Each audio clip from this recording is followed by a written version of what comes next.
5 እስከ $10 በቀን በትንሹ እንዴት አድርጋችሁ መስራት እንደምትችሉ አሳያችኋል።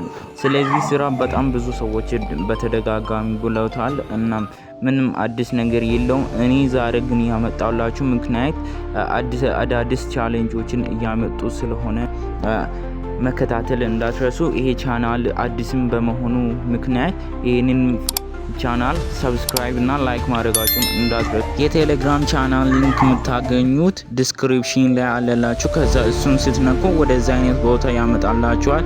ወደ ስራው ከመሄዳችን በፊት የቴሌግራም ቻናላችንን መቀላቀል እንዳትረሱ። ምክንያቱም እንደዚህ አይነት ስራዎች ሲለቀቁ ቶሎ የምናደርስላችሁ እዛ ስለሆነ ጆይን ማድረጋችሁን እንዳትረሱ። የመጨረሻ ሊንኩን ስትነኩት ከዛ ወደዛ አይነት ቦታ ያመጣችኋል። ሬጂስተር ኒው ኢሜል የሚለውን ትነካላችሁ። ከዛ ፈሪስት ኔሙን ኮፒ ታደርጋላችሁ። ዘን ኢሜሉንም ኮፒ ፓስወርዱንም ኮፒ ታደርጋላችሁ። ሪከቨሪ ኢሜል የሚለውንም ኮፒ ታደርጉና ዘን ወደ ሴቲንግ ትሄዳላችሁ። ሴቲንግ ከሄዳችሁ በኋላ ጎግል የሚለውን ነክታችሁ ሳይን ኢን ዩር ጎግል አካውንት ላላችሁ።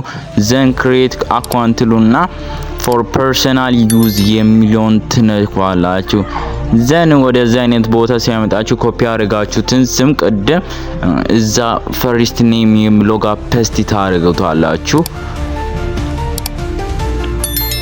ከዛ ኔክስት የሚለውን ትነኩና ቀጥታ እድሜውን ከ18 አመት በላይ አድርጋችሁ ኔክስት ያላላችሁ ችግር የለውም። ዘን ኢሜሉን ቅድም ኮፒ አድርጋችሁትን እዚህ ጋር ፔስት ታደርጉና ከዛ ፔስት ካደረጋችሁ በኋላ ኔክስት የሚለውን ትጫናላችሁ።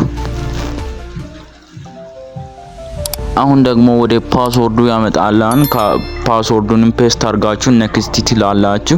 ቀላል ነው፣ ምንም የሚከብድ ነገር የለም። እዚህ ጋር ህጎቹን ያመጣላችኋል። ዘን እናንተ ምንም ችግር የለውም ባታነቡም ስክሮል አድርጋችሁ አይ አግሪ ትላላችሁ። ምንም የሚከብድ የለም። ከዛ አክሰፕት የሚለውን ነክታችሁ ማኔጅ ዩር ጎግል አካውንት የሚለውን ትነካላችሁ። ቅድም በከፈታችሁ ኢሜል ጋር ሄዳችሁ ማለት ነው። ዘን ምን ታደርጋላችሁ መሰለኝ ሴኩሪቲ የሚለውን ትነካላችሁ።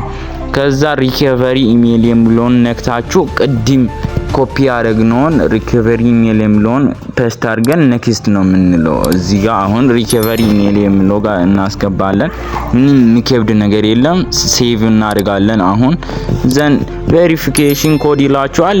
ችግር የለውም፣ ካንስል ታደርጋላችሁ። ከዛ አሁን ጨርሰናል። ገንዘባችን ወደዛው ይገባልናል። ከዛ ምንም የምናደርገው ነገር የለም። እንደምታውቁት ነው፣ ቀላል ነው ስራው ደግሞ። ከዛ እንደዛ ካደረጋችሁ በኋላ ወደ ሴቲንግ ሄዳችሁ ሎግ አውት ማለት ብቻ ነው የሚጠበቅባችሁ። እና የዛሬው ቪዲዮ ይሄንን ይመስል ነበር። የዛሬው ቪዲዮ ይሄንን ይመስላል እና በዚህ ቪዲዮ እንደተጠቀማችሁ ተስፋ እናደርጋለን። ያው ስራው እንዳያችሁት ነው፣ ቀላል ነው፣ ምንም የሚከብድ ነገር የለም። በሳምንት ውስጥ 100 ኢሜል ራሱ በቀን ራሱ 100 ኢሜል መክፈት ይቻላል እና በጣም ብዙ ገንዘብ መስራት ትችላላችሁ። የዛሬው ቪዲዮ ደግሞ ይሄንን ይመስል ነበረ። ይሄንን ቻናላችንን ሰብስክራይብ ማድረጋችሁን እንዳትረሱ። ከዛ ደውል ምልክቷን በመጫን ቪዲዮን ደግሞ ላይክ አድርጉት። ምክንያቱም እንደዚህ አይነት ቪዲዮዎች ፖስት ምናደርግላችሁ እዚህ ስለሆነ ሰብስክራይብ ማድረጋችሁን በፍጹም እንዳትረሱት። በተለይ ደግሞ የቴሌግራም ቻናላችንን ጆይን አድርጉ።